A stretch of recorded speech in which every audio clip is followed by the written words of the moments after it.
Hey everybody, John Gums coming here live Wednesday night, 8 o'clock, little couple minutes early, but we're here to talk wrestling tonight with a special guest, Terry Pack.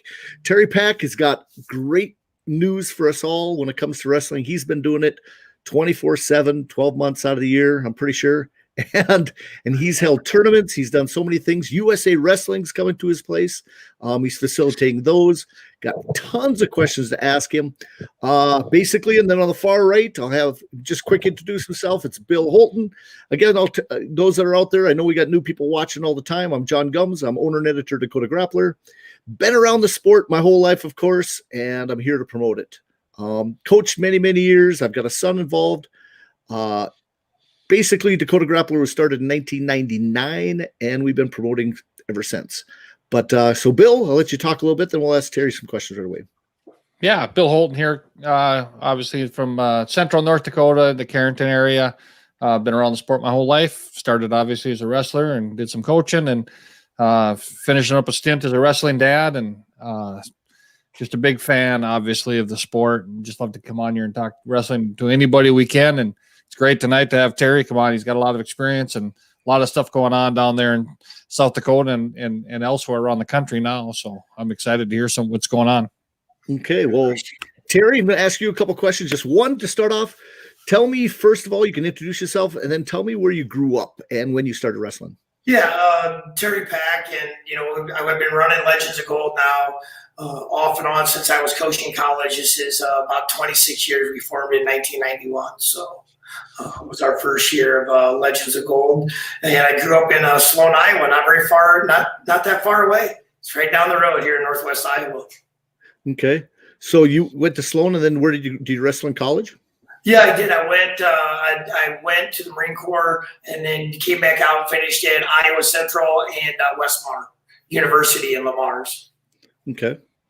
Yeah. So I was thinking, first of all, now Legends of Gold, lots of stuff always going on there. What is your current things you're doing at Legends of Gold? Well, currently we have, our regular club practices. So tonight we had about 56 on our youth night. So a really nice group. We started our base night on Monday, which is all new kids, new fundamentals. We have 16 in that. So nice little age, and they're all like anywhere between 3 years old and 6 years old. So you can imagine the fun that's involved with that. We've got our full-time IDA members that are going currently, and then we have senior level guys that live here as well and train. And then on top of that, we have USA Wrestling coming back in this week with their entire national team, including all the Olympic coaches. So we're super excited to have those guys back and have the support of USA Wrestling to be able to come in here and host when a lot of college and those kids can't do it right now. If people don't know this out there, those that don't know Terry's facility at Legends of Gold, he's in a small community of Beersford. Why don't you explain how far you're out of Sioux Falls and kind of your atmosphere?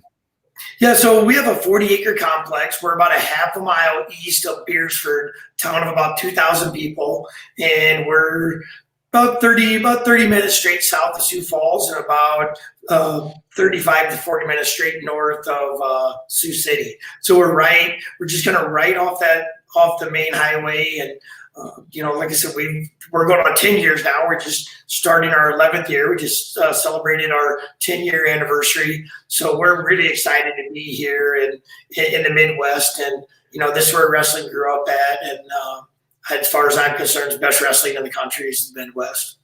Oh, I tell you what, I always thought that was kind of the Mecca. You could be, a half hour into Iowa. You could be, part of South Dakota, right not far from Nebraska. Minnesota's right there. God, that is a hotbed for wrestling. Yeah, we've been really blessed. A lot of people are like, what are you going to do in a small town? No way you can make a facility like that work. And and we've had great support, and and now with USA Wrestling and other people, seeing what we're doing, we're definitely being able to make a better product and be able to open it up to people around the country. So what did you start off with for buildings originally? And tell them about that, and then we'll go from there and what you now have. Yeah, so when we first got here, there was the administrative building, which is the old brick building. It was actually built very, very early 1900s. and it was in pretty rough shape.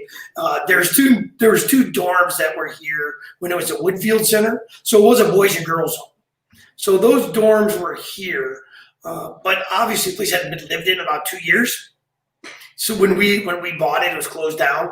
So we definitely had a lot of work and polish to do, and now we just kept adding from there. And you have how many facilities now? How many dorm rooms and how many gyms? Our dorm room sleep overall, we sleep about 155 kids pretty well, which seems to be a really good number for us.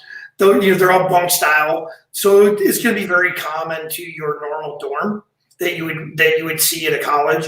So not the new dorms that are all pretty, but like the old school dorms with bunk beds and community showers. So each one of our dorms has its own restroom wing and dorm wing and shower wing all in it. So we've got 4 different wings of that, and our administrative building has been completely revamped into dorms as well, and that sleeps about 60. So between all the buildings, we do about 150 when everybody's here. Okay. Well, I tell you what, I was impressed. Now, I'm back there. I remember the first year you were opening, and you're out. I stopped by and you're out mowing.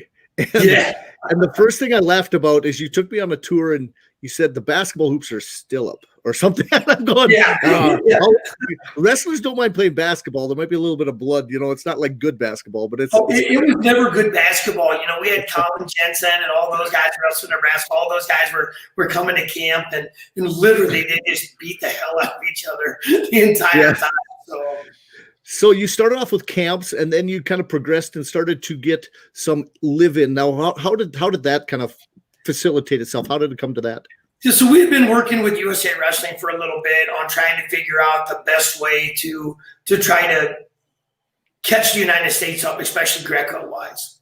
And what we were noticing is that there's a huge disparity in the other countries that start their kids out like basically in second grade.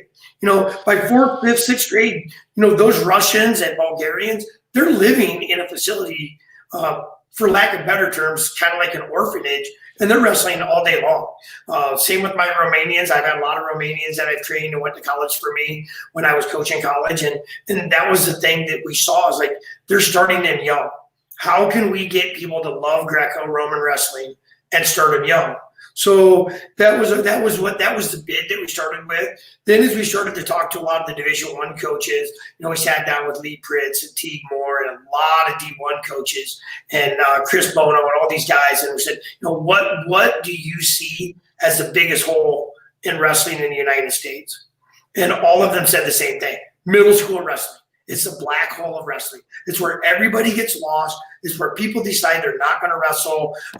They don't get the attention they have, especially in South Dakota, Minnesota, and North Dakota. At least in my opinion, I find it really hard for a 7th grader to walk in a room unless you're a Logan Storley or one of those kind of guys and get the same attention that a high school junior senior does. And I get it. I mean, I coached high school for 5 years before I started coaching college. So I totally understand, the progression of who you have to stick with to be able to build your teams. But, man, it's hard. And so with all of that together, we sat down and we took it to USA Wrestling. We said, look, we know here's the black hole. It's middle school wrestling. We also know on top of that we need to provide these younger kids an opportunity to perform freestyle and Greco at an earlier age.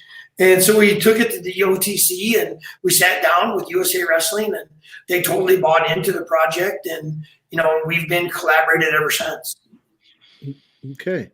So your main focus when a kid coming in is going to be freestyle or Greco? It kind of depends, but like with the IDA kids that live here, we definitely train folk style 4 days a week, but we also train freestyle and Greco 4 days a week. So basically we're giving them, we're kind of splitting the pie. We're doing the peace sign. We're getting them all 3 pieces of the pie. And I think that that's important because I do believe, from my experience of growing up in a small town and not having those opportunities that these kids do, is that a well-rounded wrestler being able to be able to wrestle parterre with freestyle, to be able to have the ability to push people on the edge, wrestle on the edge, is helps in folk style. I also believe that being able to go out and head pinch somebody or headlock somebody or lat drop somebody makes you dangerous. And when you're dangerous on a stand-up position, then that's going to put people on a defensive. And so I definitely think that all three are super important, and we teach them equally. Now, we've had 4 guys make world teams now at 4 different age groups. So we've had a senior level, a veterans level, a schoolboy level, a cadet level, and a junior level. So we've had actually 5 different age group make world teams since we started the IDA 4 years ago. So we're getting the job done, but at the same time, all of those guys are actually going to college as well and getting college scholarships. So it's a hand in hand, so to speak, for us. Now, how many facilities like this do you think are around the United States like yours? Or can you model around something, or can other people model around you? We're the only one that does the international style with it. So you've got your Blair academies, you've got your Wyoming seminary. If you look at the prep schools now, I believe there's 60 or 70 prep schools that offer wrestling. So I mean, there's a lot out there, but none of them are a focus of just being able to add in the freestyle and Greco with it. Most of them are a folk style focus. So that's what differentiates us from everybody else and styles us more along the lines of an international, which is how we came up with the International Development Academy for the name. Okay. I was wondering about that a little bit. Now, how about education for the ones that aren't out of high school now? Are they going to the local school, or are you getting some online education there? Is there teachers at the facility? Yeah, so every one of my coaches have a degree. 3 of us have education degrees. 3 of us have master's in education. So we do have the ability to do that, but all of our kids currently go to the local school district of Beersford. Now, there's a few this year because of COVID. Well, actually, almost all of them this year are doing online, but it's all online through the local school district because of the COVID. So that allows us to travel and kept us from having to do some of the initial, because you got to remember, when this thing was really bad early in the year, they didn't want people to travel. They wanted you to quarantine if you went out of state. Well, we were going out of state. We were getting ready to go out of the country. So with all of those things moving forward, we decided that it would be best to put the kids this year online school through the district, but they're all considered Beersford School District, even if they're online. I see. Because I was always wondering a little bit on charter school wise, because South Dakota, I don't think, just like North Dakota, doesn't allow charter schools yet. That is correct. They do not. And, we've looked into it, but it looks like, from what we understand, to be able, if you wanted to do a school option, the only way that you'd be able to do it would be to get into the national preps. Okay. Would be the only way. And I get it. It's like we've had our fights with the South Dakota Athletic Association because we firmly believe that these kids should have an opportunity to wrestle if they go to Beersford High School.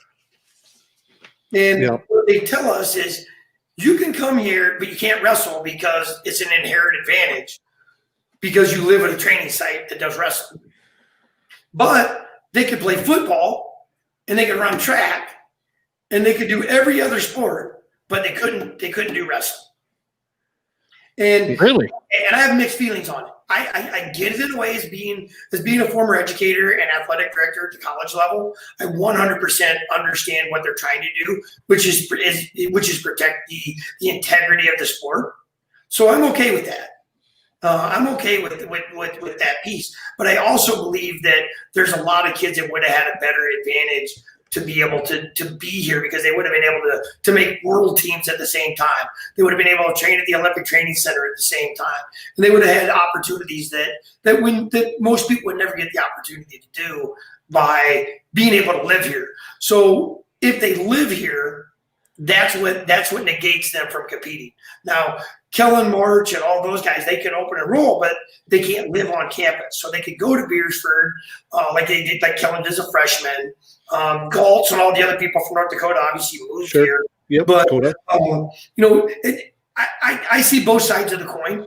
And if we were ever going to do anything, my goal would be never to do it to where we would compete within the state at the high school level.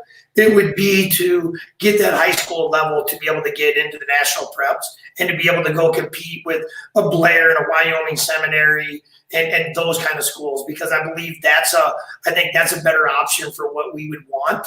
And I do kind of understand the side of South Dakota Athletic Association and their thought process on letting those kids wrestle. But I mean, think about it. If those kids are online, they're able to come here and train 8 hours a day and not go to school, which that's not what they do.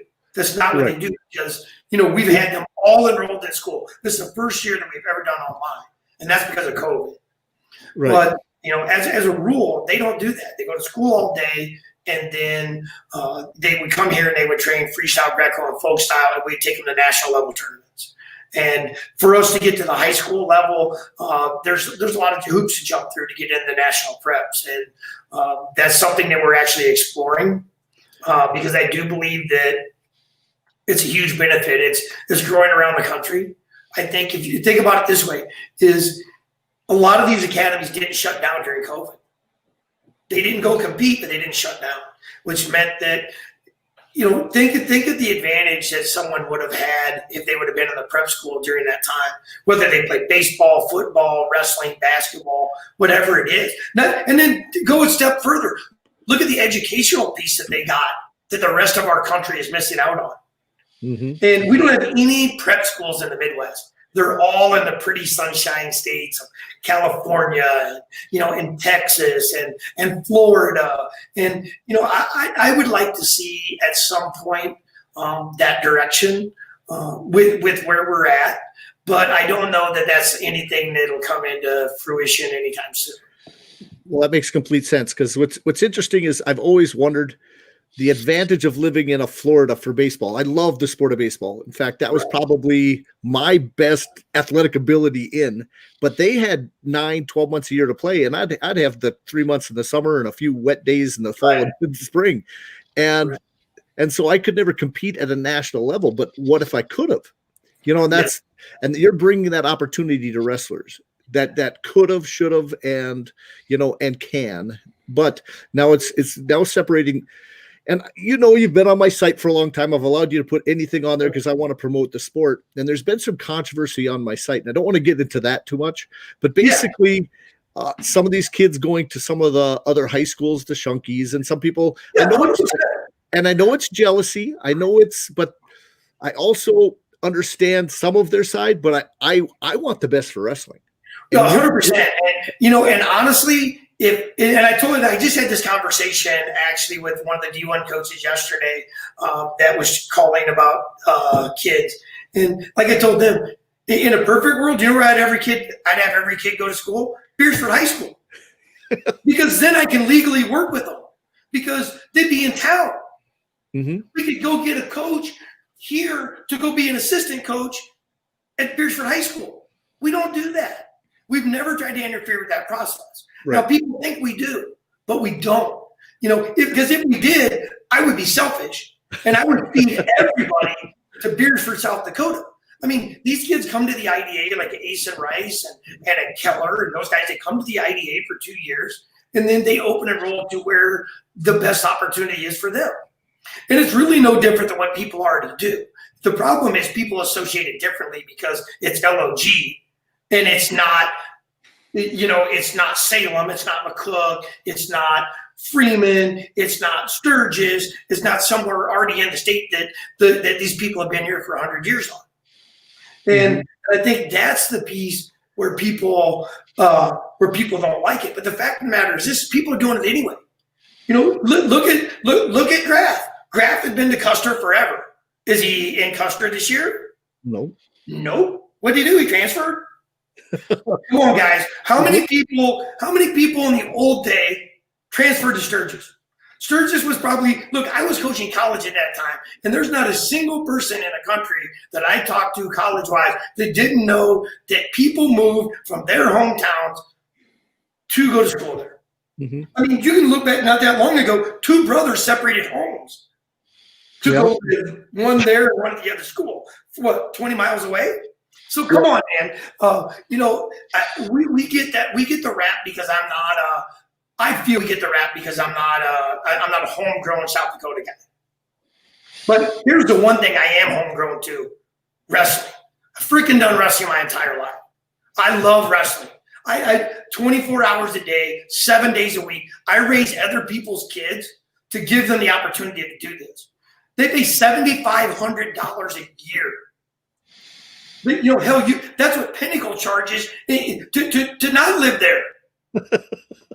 No offense, but we have and I'm just kidding. I love Lawrence and those guys, so it's not really that much. But I mean, that covers all their meals, all their housing, all their coaching. I've got 3 D1 coaches. I've got world team members. I've got national team members here coaching these kids, and we charge them $7,500 a year. I mean, that doesn't even feed them. I mean, when that breaks out to a day for the 365 days they're here, it comes out to less than $4 to $5 a day. Yep.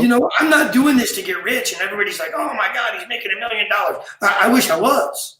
We didn't make money here until year 5, when we turned the corner, because we put our money back into our facilities, and you can still see that we're doing that. We built $1 million wrestling complex that's being used by everybody in the country. We've opened up our doors to other schools in South Dakota that can't practice, that can't, when Iowa got shut down, we let those people come to our practice facility at no charge because they can wrestle. That's a love for the sport. Yeah, man, I could do this all day. And I plan on doing this until they roll me over and throw dirt on top of me.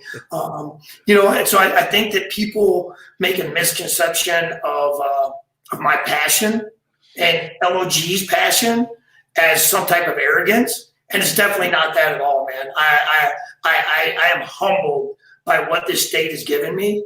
And I am humbled by what these parents and these other coaches have given me, is not their trust in me. Man, that goes far. That goes farther to me than any guy that's pissed off at me. Can I say that word? Yeah, you can. That's pissed off at me because I helped Kellen March get where he wanted to go. His dream was to wrestle Division I in college. That was his dream. That was Adam Allard's dream. That was Nick Casperson. When I got here, Nick Casperson couldn't chew gum and walk at the same time. That was Nick Casperson's dream. That was Dakota Gold. That's all these kids' dreams.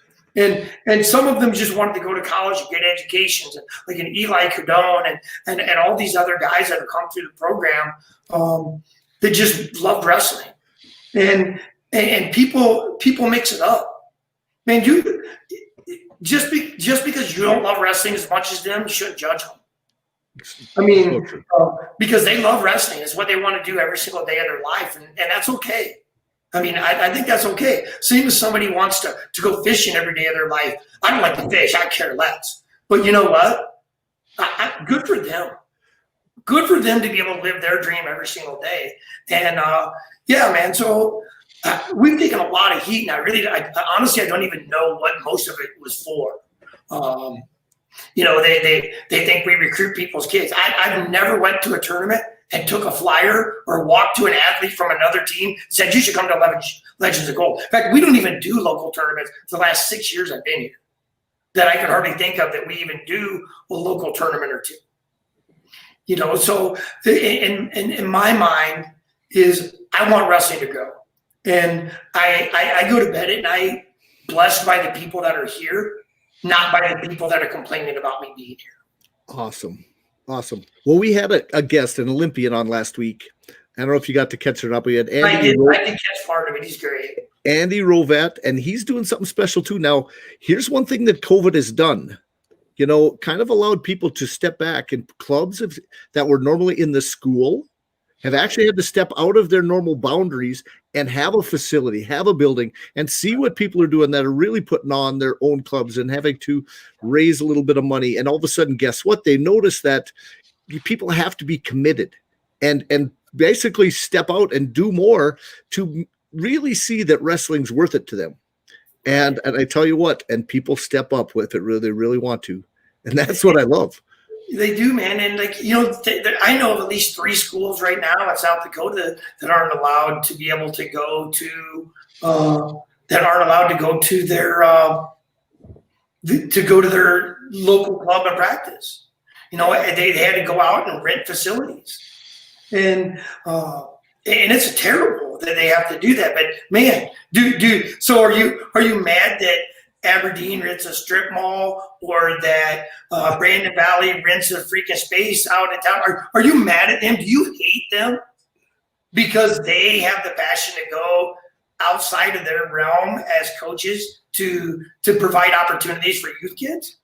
Because that's how I feel. I'm like, so you're mad at me providing the opportunity, but now other people are doing it, but you're not mad at them.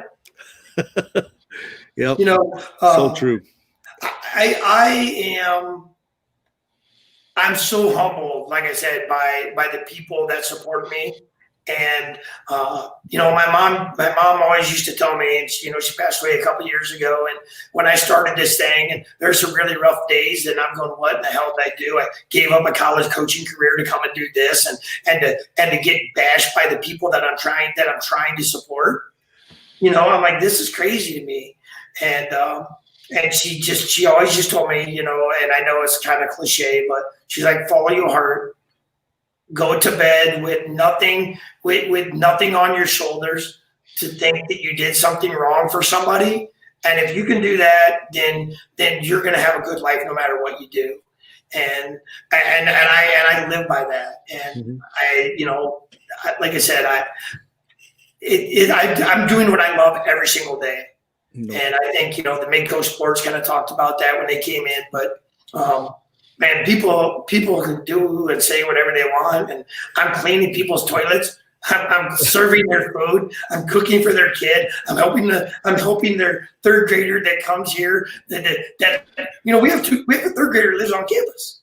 We've had 2 of them now, and that live here. You have to be a dad. You don't just get to be a wrestling coach. You have to teach these kids life lessons. You got to teach them how to tie their shoes, how to go when they go to their first school dance, how to act appropriately, what to wear appropriately when you're out in town in the school. And I think that's what people miss is, I had an orphanage this year of 42 kids before all the California and Colorado guys went back.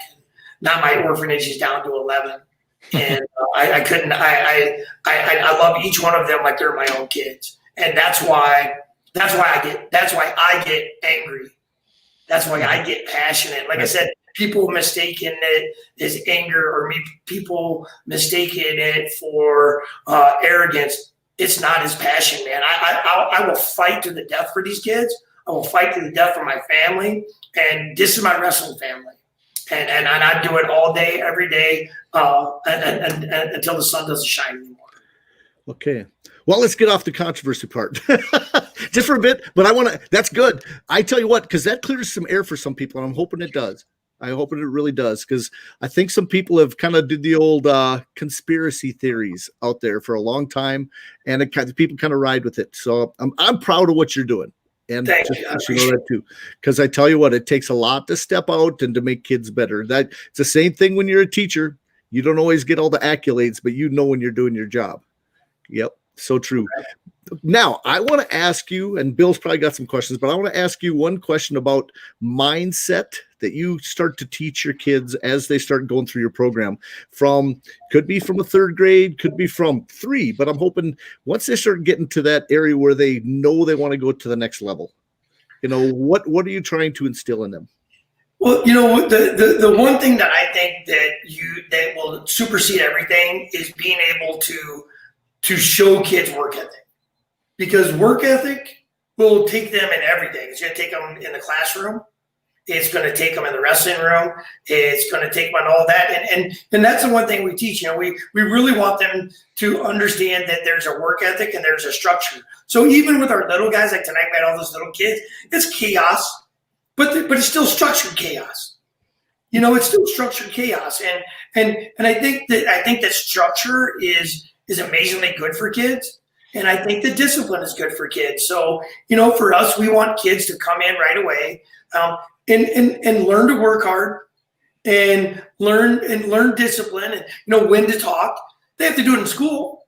Why do people think that the wrestling room is different than the classroom? It's not. I'm their teacher. When our teacher when teachers are talking in school, you don't stand up and yell. You don't sit down and lay on your stomach. You listen. You have to raise your hand to talk. You have to do the things, and we don't do that. But I mean, I think discipline is the key to all facets of life, no matter what it is. So that's the one thing we teach them, and then we teach them. We want them to be passionate about the sport of wrestling. We want them to love it like we love it. And I tell my coaches, you might want to come in here in a really bad mood because you're mad at your wife, you're mad at your girlfriend, whatever this case is.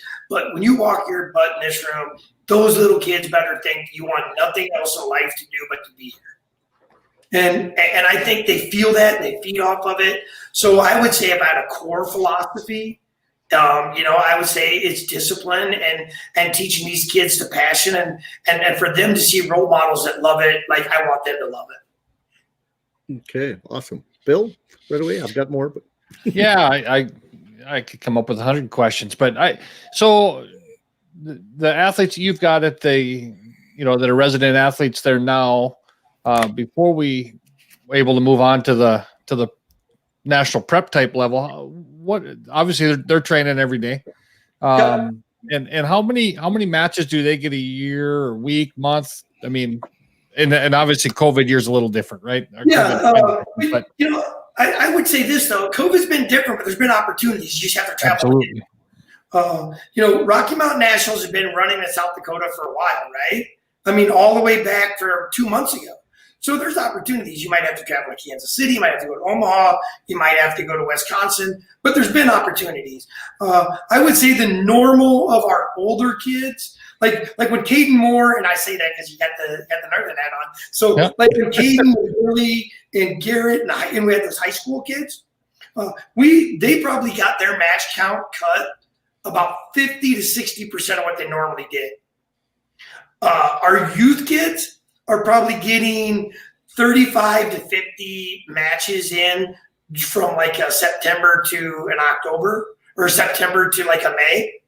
And then in the summer, we try to get them to whatever we can find. This is some freestyle tournaments and Greco tournaments. So I would say those average little guys are maybe 50 on the high end. But our middle school kids, our 5th through 8th graders, they're probably getting 100 to 125 matches a year between freestyle, Greco, and folk style. Awesome. Yeah, I wasn't sure when and where they were able to compete, right? I mean, I knew that obviously you could go to the preseason stuff a lot, and then we all know what happens. Once the junior high or high school seasons end, it gets pretty ramped up. But I was kind of curious what happened there, this is obviously looking into the future, but if the national prep situation was able to happen. What tournaments are? I mean, those are tournaments. You could go to the Journeyman, maybe. Could you go? We would actually look like we could go to Journeyman now. But you could go to Journeyman now. We would look to add in like a Reno TOC. Reno, yep. We would look to add in Beast of the East, Powerade, those big threes that are out there right now. And actually. Beast of the East and Powerade accepts a lot of places that are club teams that don't compete with their high school that are independent. Okay. So more of a charter school, but the charter schools aren't recognized in all states through the athletic association. So that's where the difference comes into. Is some states, like Blair Academy, never used to be associated to be able to wrestle in the state tournament.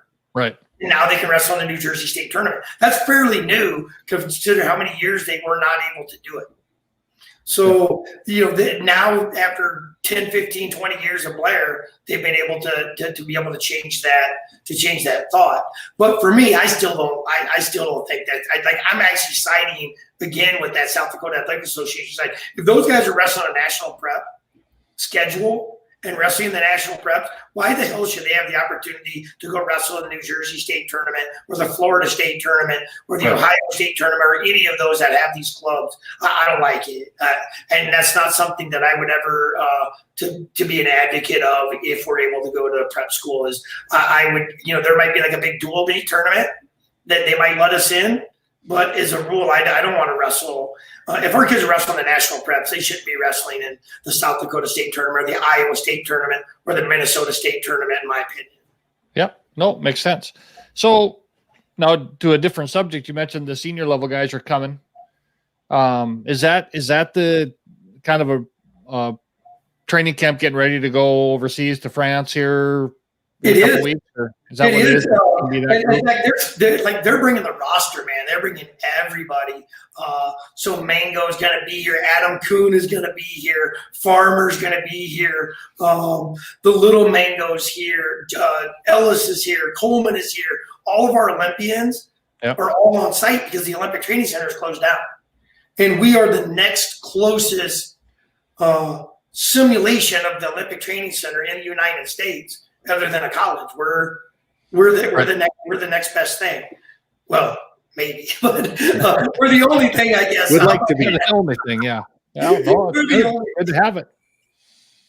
Yep. So we're super excited. So Matt Lindland will be in all the Herb House, Gary Mayhab, all the Olympic coaches will also be here with them. So they were here a few weeks ago with only about 17 of them as a trial run for 7 to 10 days, and now they're bringing in the entire Greco national team, and it's just their national training camp. We have 60 athletes, I think, almost coming in, and coaches. So what a cool experience for these 11 IDA kids, right? To be able to walk out and see Adam Kuhn, who beat Kyle Snyder, standing outside in the cafeteria while they're eating lunch with them. I mean, what a cool little thing for. Yeah, that's an experience. Yep. I'm jealous. I'd like to be a fly on the wall there for a while just to watch some of that. Oh man, it's like I said, these are things I never thought we'd ever get to. I mean, when we came to Beersford, South Dakota, and we did, our wrestling room was not even half a mat, but we still had kids that were driving 3.5, 4 hours. Like I just saw Jamie Fraser jump on there when all those North Dakota guys, they were literally driving every single weekend. Frantic, all those guys were jumping in a car, Dakota, on a Friday, driving all the way down here. It was just me coaching. I would coach them Saturday, Sunday, and then they would drive all the way back home. It was great, man. It's so cool now to see those guys all competing at that level, and it's just cool to see these kids living their dreams and to know that we wanted to instill passion to them to be able to continue their careers and to see them do it at the highest level there is. Yep. Well, Kellen March looked good this last weekend. I tell you what. I was impressed because I've seen some good wrestlers, but a true freshman stepping on a D1 team and taking it to a couple ranked wrestlers right away, and not just a match, but come out of every scramble, come out of every good position, and dominate. It wasn't even funny. I was giggling at how good. Me too, because Kellen, as a rule, has this wide open, crazy style that puts himself in danger sometimes. And I talked to Roger and Cody and to Obi and to Nick and Marsden when he was coming in. I'm like, you have to clean that up. And if you can clean that up and still let him keep his dangerous tools, the kid can be amazing. And you don't want to knock on wood because I don't want to jinx him, but he had a great start. But it's only one set of matches, and he's got a year. He's got a year to finish. I've seen lots of people pull off wins like this early and never fulfill what they wanted to earlier. And I've also seen the other retrospect of it. But I will tell you this: I am so impressed with what North Dakota State and those guys have been able to help him do to kind of clean that style up over the last few months. And I know that they're individually putting a lot of time into him, and as all college coaches do. With their athletes from every school. So I'm really I was pleasant surprised to see him compete like that this weekend. Well, I watched your boy golf this summer. Not so good. Oh my God, he's horrible. Here's the worst part, Chuck. He thinks he's good. Yeah. He thinks he's good. I'm like, dude, you're not good. But now he plays golf with the golf coach. Okay. So he somehow believes that by playing golf with the golf coach, that he's going to coach him into being a golfer. I was up at NDSU for their golf tournament, and he's out there hitting some balls, and I'm going, uh-oh, I want to see this. And then I knew I could slam him somewhere along the way. Oh, it's hilarious. But I'll tell you, he really, I mean, let's face it, coming from South Dakota State to North Dakota State, which are the biggest rivals, and let's face it, I mean, you've been to those dual meets. I cannot think of very many times that Cody Pack did not get booed in North Dakota. I might have done it. I remember him standing up and flexing at Kish, and Kish freaking screaming at him, and the fans booing him, and I'm like, oh shit, that's not really what I wanted to see out of this today. But what a cool thing that people are able to put bygones to be bygones, to do things for each other and do things for their staff. And he's absolutely loved every minute of being there. Well, it's the heat of competition. Okay, we're enemies, but guess what? We step on the mat together and work. We're friends for life. Amen. No doubt. No doubt. No, I tell you what, not that I wanted to bring this up, it's late in the conversation, but what are you doing for COVID down in your place? Because that's the biggest concern in both North and South Dakota. I mentioned earlier to you guys that there's several places we haven't really got to wrestle much in North Dakota compared to a lot of other places. Class A, especially in North Dakota, just that fear factor. What have you guys done? And the funny part is, like, originally they came in and we worked with Sanford Health. We worked with our local health department because they let us stay open. We closed for 10 days, took every recommendation they had of what to do with some of the ventilation, what to do with, as far as fumigating, what to do with ozones, better ways to keep the mats clean and people safe. And we reopened last year in February. April 17th we reopened. And now between April 17th and now, we've traced all of our contacts. We've had over 16,000 contacts on campus. Now, that includes people that come to practice 5 days a week. That's 5 contacts. Mm-hmm. But think about that. And we've only had 2 people get COVID. Knock on wood. That's reported back to us that they had COVID. Right. I do think there's wrestling people that were going to tournaments like in Wisconsin, stuff like that maybe had it. They just didn't want to report it because they thought it'd be bad for wrestling. But we've taken the approach that's like prime example. So when the Olympic Training Center guys get in here this week, what we'll be doing is we'll have everything fumigated and sprayed and ozoned before they walk in the door. Every single night, we also fumigate again. We have misters that mist everything, and then we close the doors, we lock them, and we ozone all of our common areas every single day. And we've done that now since April 17th. And that's what's kept us, we were able to keep all of our camps open for like 93 days. We're the only place in the United States that had wrestling. That's awesome. In the United States. I mean, that's why we had all those guys here from Florida and California and Ohio and New Jersey and New York and Oregon because they had nowhere else to go. And we were very diligent in making sure that things were done right. And we're still doing that, even though I think that we're on the downside of it. We're still doing those same things to make sure the kids are safe. They all get temp checked when they walk in the door.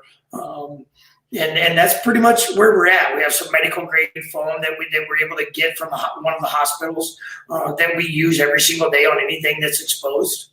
So, I mean, it's a 6-hour barrier. So, I mean, we're taking as many precautions as we can. And so far it's worked out well for us. And I tell you what, I know you guys have limited fans, but you had coaches, you had these stuff this fall. I knew a lot of people that went down there and thought it worked out very well. How are other teams, what has their feedback to you been so far? You know what? It really surprising because we weren't sure. I mean, we put a lot of money into this new building and we're like, okay, is this thing going to work in South Dakota? And sure enough, we had that tournament in California over Fargo, which was the only tournament, the first tournament since COVID. And we actually held the state tournament last year, USA State Tournament, South Dakota USA State Tournament here during the COVID pandemic. Yeah. Then we had our COVID Crush tournament here during the pandemic, and we had that tournament. And now since then, we've put on 5 others, and we've had really, really good feedback. And we've had teams from across the United States here. So we should have brought our North Dakota State tournament down there. We canceled everything. You know what? We're going to Beersford. We actually offered it. We made an offer right now to people in South Dakota that cannot have their tournament. And it's on your site, actually. You probably see it. I saw it. Yep. But we told people, anybody that wants to host a tournament that can at their place, you call us. We'll set it up on track. We'll clean, we'll fumigate, we'll have everything done, and you get to keep 75% of the proceeds. I mean, there's no place in the country that does that. But we want to do it for wrestling. And we're willing to do that because it benefits wrestling. And, before it's all said and done, I think people are going to realize that I love wrestling. I'm passionate about wrestling, and I will do anything for the sport, whether other people do or don't, and how they feel about it or what their thoughts are. I don't care. There's not a person that meets me, that knows me, that doesn't understand my passion for wrestling and kids, I don't think. Yeah, I would agree that that's true. Yeah. Hey, so tell us a little bit. You got a dual tournament coming up in a couple of weeks. Tell us about that. Yeah, so we have an individual tournament coming up this weekend. We've already got 200 kids in it, really localized for this one. The other tournaments we've had huge national level kids in. Like the last tournament we did, we had over 1,000 wrestlers over 3 days. And the last tournament we did just a couple weeks ago. So this one's much smaller, 200 to 250. It'd be mainly local athletes. And then we're doing a little Lucky 7 tournament here in a couple of weeks, and we've limited the divisions to 10. And what we're doing is trying to do something different than what they normally do. So we have super nice jackets, championship jackets, and finalist jackets for the kids to put out, because we want to be able to do things for for kids that they wouldn't normally get, especially during this time of COVID. Yeah, awesome. I'm impressed because guess what? You got to catch them. Like you said, that junior high level, you start making them proud, wearing a jacket, doing everything. There isn't a kid that isn't wearing their wrestling T-shirts when they go to tournaments. There isn't a kid.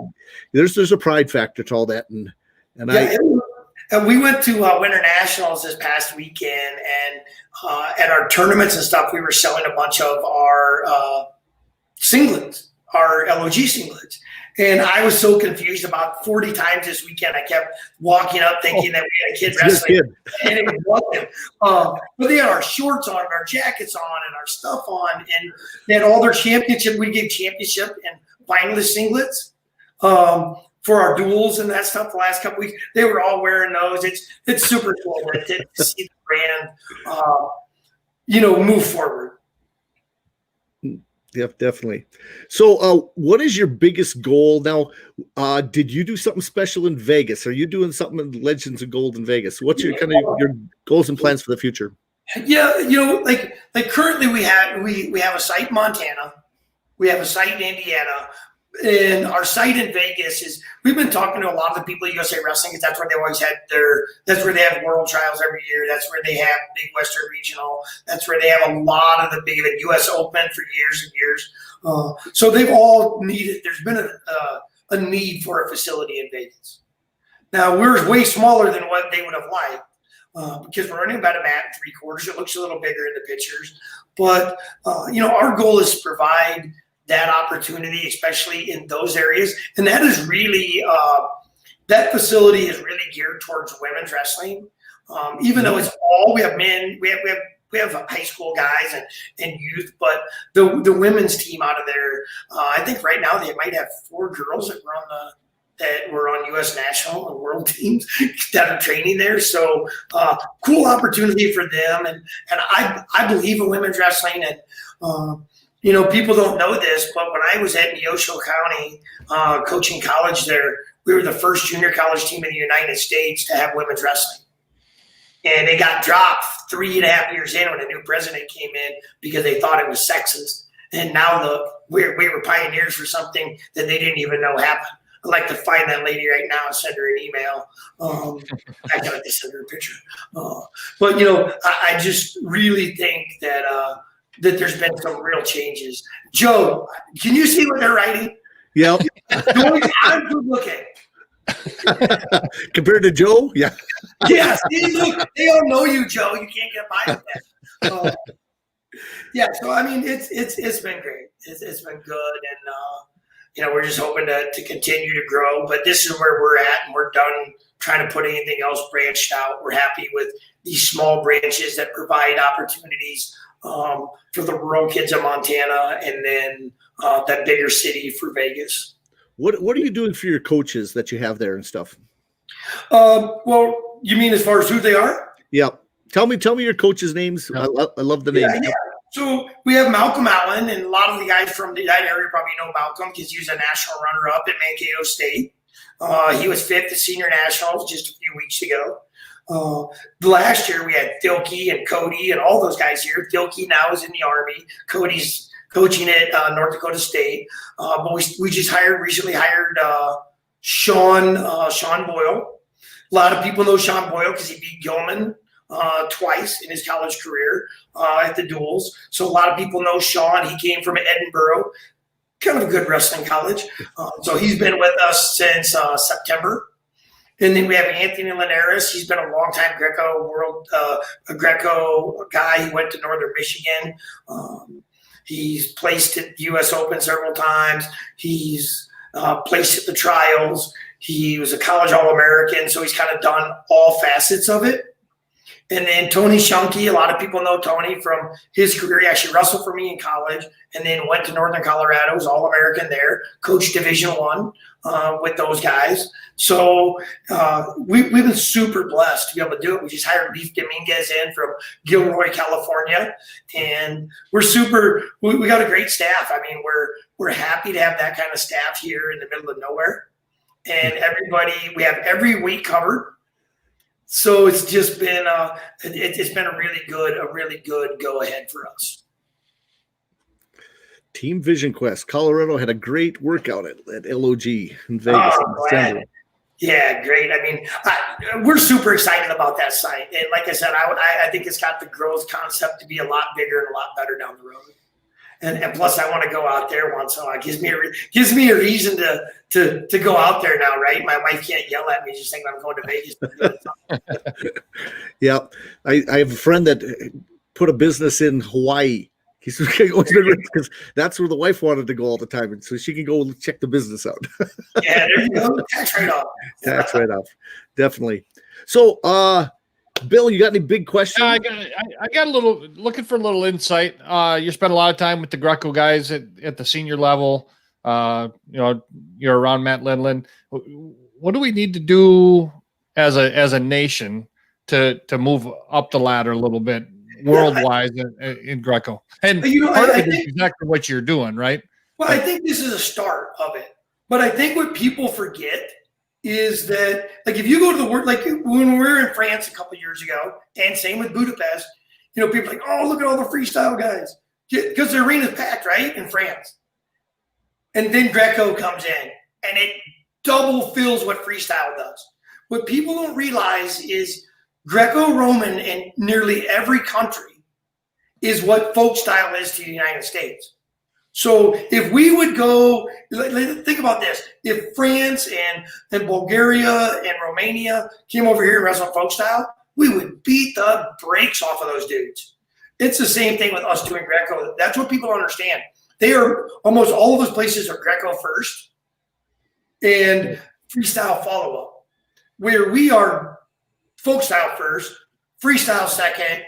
Hey, if you're not good at one of those two, you go do Greco because you obviously can't shoot. So this is something good for you to do. I think we need more of what we're doing right now. I think Gary Mayhab being our new developmental coach, I think is great. He's organized some real good Greco things around the country. We're able to be involved on a few of those calls lately with their USA Grit. And I think you're going to see I don't want to ever say there's going to be a big surge in Greco because we just don't have that ability. But I think you can see a surge in it. I just don't think we're never going to compete with, like Budapest. I mean, we're in Budapest, man. Those Hungarians beat the crap out of us. Same with Denmark and those guys. We don't put the same kind of time in at the earlier ages, which puts us behind. Which leads me back to people complaining about burnout for youth wrestling. Hey, dude, they're the same guys. I mean, you guys have been around wrestling forever. Like Cody wrestled Sean Boyle. And we were just talking about the other day. Sean had a picture of him, Cody, Ramos, David Taylor, all those guys in the same brackets. You know what? Those are the same guys we're watching now. Those are the same guys we're talking about that are coaching college. It will follow through. And I think that's the same thing overseas. Those guys start young and they think about it like we think about folk soccer. Right. Yep. I believe that's true. But yeah, we see some of these high level guys and we watch them in the United States and we think, man, they're gonna really do it. And then they get there and we go, oh, here we go again. But I think we get close. I think I was wondering, and I know Lindland kind of talked this way a little bit when he first came on, that if he was going to maybe get out there and do a little recruiting and try to get some of the guys that have gone to the freestyle side. Obviously he talked to Dake, I think, at the time, and if we could get some of those guys that are second and third on the freestyle ladder that are just super athletes. Yeah, and I think Adam Kuhn Adam Kuhn was our only place runner at Worlds. Yep. And he's a freestyle guy. So I do believe that people can understand there's a correlation between all of it. And that's why I think that just being well-rounded, even at a young age. I mean, what's the first thing that, if you follow it backwards, we actually teach a backwards trend kind of with our little kids, because what's the first thing that people teach all these little kids? Headlocks, snakes, twisters, cowboy. That's what they teach them. So if you can learn to defend Greco, learn some Greco when you're 5, 6, 7, and you take that ability for someone not to headlock you at 6 and 7 years old off the plate, then you get to really learn wrestling. So we actually take a way backward approach, and we actually do Greco even in the off season, and even during the season. We'll have some Greco practices even for our little guys, because we want them to understand how to defend a headlock, how to defend a hip toss, how to defend a front headlock, and those are valuable things from the Greco scene. Yeah. When we talked to Andy last week too, he does. He did the little ninjas. He believes in guys doing backflips and having balance and coordination. Things, if you learn that at an early age, you become more of an athlete than just, you think of Terry Troy Steiner. If they'd ever learned how to do a backflip, they'd have been dangerous because they were hard workers, but they weren't complete athletes. They knew the hard work ethic, they knew all that, but imagine just if their training would have changed just a little bit. I look at these freak athletes that South Dakota had. I wonder what a Hutmacher would have done at a L.O.G. for a year, right. Because he's already tough as nails. And then if you'd have added Greco into his system and some throws besides his stuff he does, there's no way he wouldn't have been on the international level in a short amount of time. 100%. And, and I think that's the thing that I want to bring to South Dakota. I want to bring the ability for these guys to travel internationally that they've never had and to make world teams. And you think way back in the day of South Dakota, man, with Randy Lewis and all the guys. I mean, think about it. Back in the day, South Dakota they were the Shear brothers. They were the guys. And I've had those conversations with a lot of those guys, and they said that's what they missed. They said they wonder what they could have done if they would have started wrestling freestyle and Greco and traveling internationally when they were in 7th grade.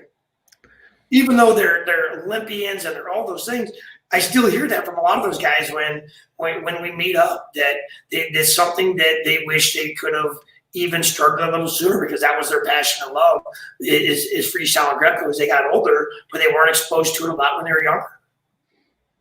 Mm-hmm. Now, this job has brought you in contact with a lot of wrestlers and coaches around the nation. Is there any favorite you liked listening to, or is there some you could, you've probably seen some pretty good coaching out there? I've been so lucky, coaching college for so long, and being able to coach at the Olympic Training Center, and to be, I was able to help coach the world team a couple of years ago in Budapest, and I've literally been around everybody at every level of wrestling, and I would say there's definitely some technical people that I like better than others. I just because I like the way they teach. I like the way that some people have like a certain passion, but they may not be the best technician, but they get the most out of kids. And what I've tried to do as a coach over my career, after I got old enough to realize that it wasn't all about me, and you had to do well with the kids. Because let's face it, man, these young college coaches, they think it's about them, and I did too. I did too as a young college coach. Think about it. I'm 30 years old, and by the time I'm 30, I've got a team that won a national title as a head coach. I thought I was it. And then as I got a little older, I'm like, oh, geez, these kids have to get an education. These kids got to transfer to Iowa. These kids got to be ready to go to Northern Iowa. They got to be ready to go to UNC. They got to be ready to go to places. So I've, in my career, especially after I started with the youth a lot, is I tried to pick the best things I can from everybody and the worst things I can from everybody. And so I wouldn't say that I have a favorite. I actually have, I have my buddies that we do a lot of stuff with. And I think if you ever look at our camp schedule, you can tell who my favorite guys are. Okay. Well, how about this question? If you had somebody that you've tried to get in and can't get in there? Believe it or not, no. Isn't that crazy, right? So we called Snyder, and Snyder, talk about an amazing human being. He's like, look, if that doesn't work for you, or that price doesn't work for you, let me know, Coach Pack. What an amazing human being for a guy that could go make 10, 15K a day, and he's willing to do it at a price half of that if he thinks it benefits kids and we need it. And, and Jordan Burroughs was great when he was here. He's a huge ambassador of our sport. But, we've had Rutherford. There's really no one we haven't had on our campus that's not a big name over the last 10 years, And if you even think back to the South Dakota guys, Logan and Kokish and all those guys were here. And they've continued to be here. And Steiner's been here. And pretty much everybody but Kish. Kish, get down here, bro. We've had everybody here. We've been super lucky. Damien and Caldwell have been here, and Simez has been here, and we're fortunate to be in a state where people love wrestling, and we're just trying to build off of that. Okay. Yeah, I got a question. You're talking about the state and the area you're in. When you got there, and I'm gonna preface this by saying this. I spent a couple of years traveling around the state of South Dakota for work, and our headquarters was in your backyard in Hudson, South Dakota. So I would get to the area and I'd try to find duels to go to, right? So I was able to go to a duel in Centerville or, in some of those, but really the crowd the fans it was packed. Yeah. I think it would have been Casperson's senior year. He wrestled right at the end of the year. He had some shoulder issues and he did come out and wrestle. I don't think he was cleared to wrestle yet, but he did wrestle right at the end of the year. And I think he even bumped up and wrestled 220. So, and everybody in the gym just was kind of holding their breath. Yeah. But there was a lot of passion for the sport. And I was just curious if you were seeing that when you first got there in that area. You know what? I would say no, because, you think about this. Iowa, Nebraska, and North Dakota are prominent with private clubs and have been for years. North Dakota's behind Nebraska and Minnesota and Iowa because those guys have had private clubs for a long time. So I was the only private club in South Dakota, and I think that's why people looked at us wrong, because they never had anybody here. So they didn't know what it was, what to expect, how it's supposed to work. And, now Metro's got one, and now there's one in Black Hills. Yep. And I see clubs branching off from their school districts to be able to allow more partners. And the one thing that I wanted to get across is these small towns, they don't get very many partners other than their own people. No, if you go to Beersford, before we got here, there's 7 kids on the dang wrestling team, or Alcester has 6 kids on the team. Who they don't get a chance to practice with other people and to hone their skills and to get a different look. So that's what I was excited about. I think Metro was huge in Sioux Falls. I tell you what, yeah, they're doing a good job, man. Sioux Falls needed a big club and something to kind of take over the area and push everybody else to do more. Yeah, 100%. And I think Toby's doing a really good job there, and I think they're doing a great job out west. And I'm super glad that they were able to get that going out there in the Black Hills. Because I think those guys are amazing, and I think they do a great job, and they've worked with us in the past and stuff. And I think that people are going to see the benefit of private clubs, especially. Look, if nothing else works out of COVID, I'm hoping it teaches South Dakota that the idea of private clubs is something that can be beneficial to everybody. And then I hope they understand the amount of work that it takes to do it. When you have to clean your own mats, and you have to pay your own electric bill and your heat bill, and you don't get to walk into the high school and have the janitor clean up after you. And I hope that this is a good learning lesson and a chance for us to gain the ground that Iowa did, and Nebraska did, and Minnesota did, and North Dakota did, because if we were going to catch Minnesota, and we're going to catch an Iowa, and we're going to catch a Nebraska, we have to find a way of collaborating our resources, especially when we're small towns. Right. Well, and I think, you're probably hitting it in the head. Now people are going to look forward, right? This is what we should have had before, right? And I'll kind of use our local club here in Carrington. The Pit Crew bought their own building, I don't know, 5-6 years ago. Maybe longer than that. So now here we are wondering if there's going to be much of a season. We're always trying to get new kids in. So this year we're able to we've done all the building, got it early, had done all the fundraising before, kind of have everything ready. We got a year where everybody can come in and do this, and nobody has to pay a dime, right? And don't have to worry about it, because we don't know. I mean, we don't know how many tournaments we're going to be able to get to, or, maybe we can come down to Legends Gold for one. Right. We got, Aberdeen's got a tournament this weekend. 400 kids signed up before we were able to hardly get our nose in the door. Right? They're jam packed full, and I think we're going to see a lot of that. But we learned, I think, maybe that if we're going to go, we got to move and get registered. But we're still time for this weekend. Come on down, Bill. Yeah. Well, we got a whole 2 kids going to Aberdeen. But question for you, Bill: what do you think turned, let's say, the Pit Crew around in their competition? Was it the early tech teams that when they got going, and the Mat Pack? Yes. Because those were the other ones that made Carrington better, wasn't it? Having absolutely. Well, I mean, yes, it absolutely helped. But one thing I will tell you is that this program, we would always go in dual. So when we go to the state duels, that kind of stuff, we'd go in with the tech teams and the Mat Packs, and we'd take our lumps. Don't get me wrong, but nobody cared, right? That's we went in with this attitude. If we wanted to compete against the small schools, that's what we would do. But we were hoping to beat tech team and hoping to beat Mat Pack, and the Gorillas, and all the big teams, and that is what kind of, I would say, turned it around. We've had 2 or 3 good groups of kids that have come through over the years, and it, that all showed at the the high school tournament there for a few years, and it's going to show again. I tell you what, there's a group of kids there right now that are kind of. I looked at them the other night, and I'm like, man, this is the next group. So look out! I don't know if I could hang on that long, but it's the next group. Yeah, they're 3rd and 4th graders now. Well, Terry, I've got a set of questions I'm going to fire your way now. We'll get to we're over the hour, and I do this with all my guests.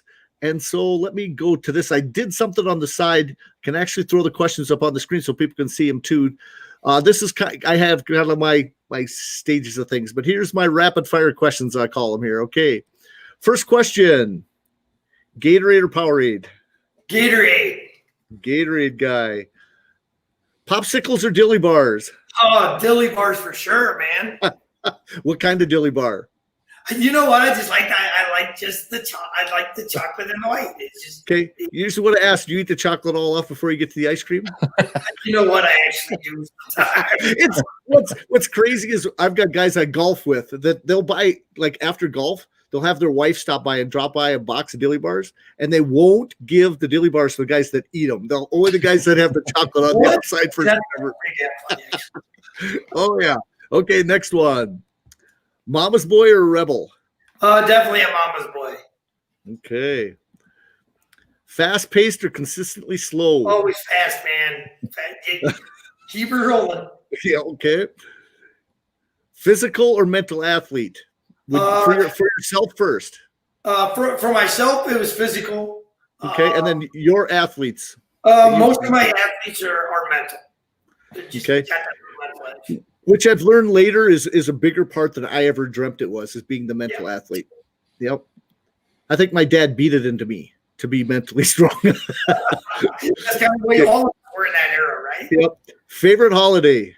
4th of July, man. Love it. Okay.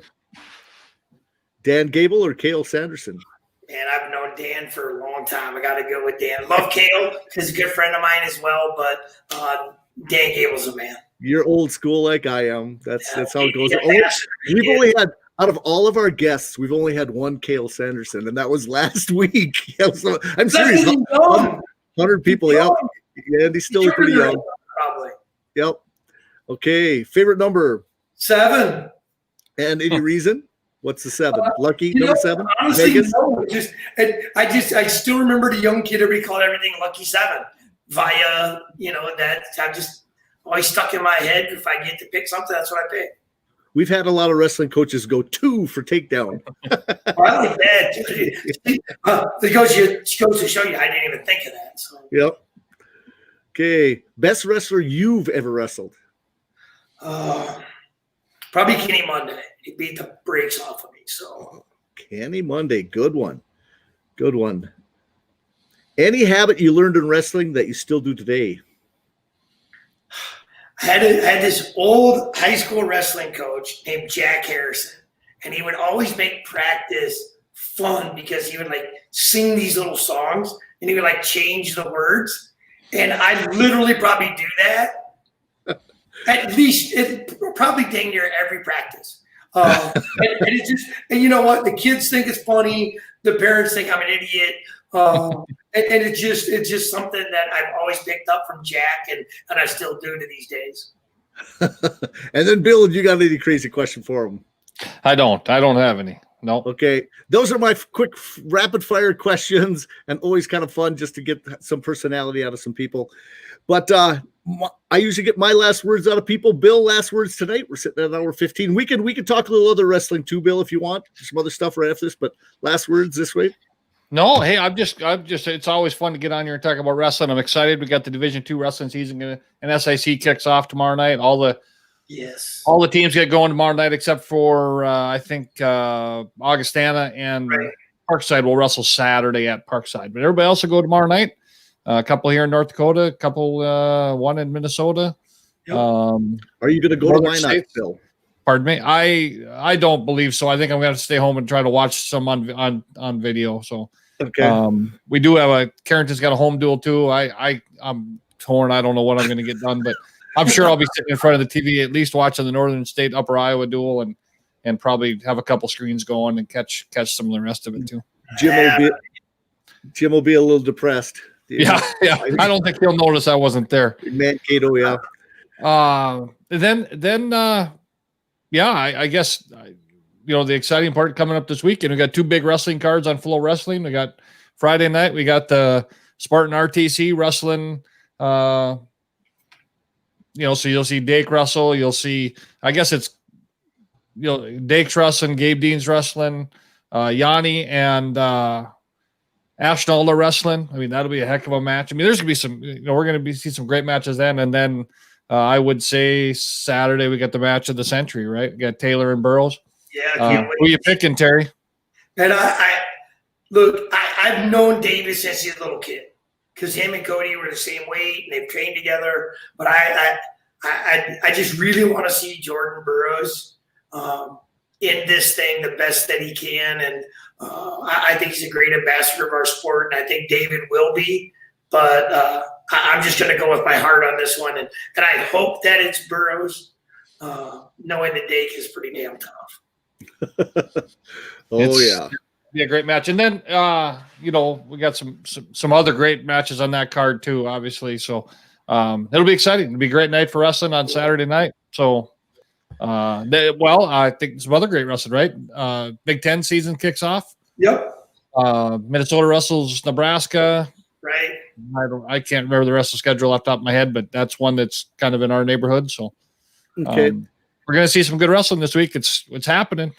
I'm excited. Mention a few of the high school teams going. Fargo North is at Devil's Lake tomorrow night. Nice.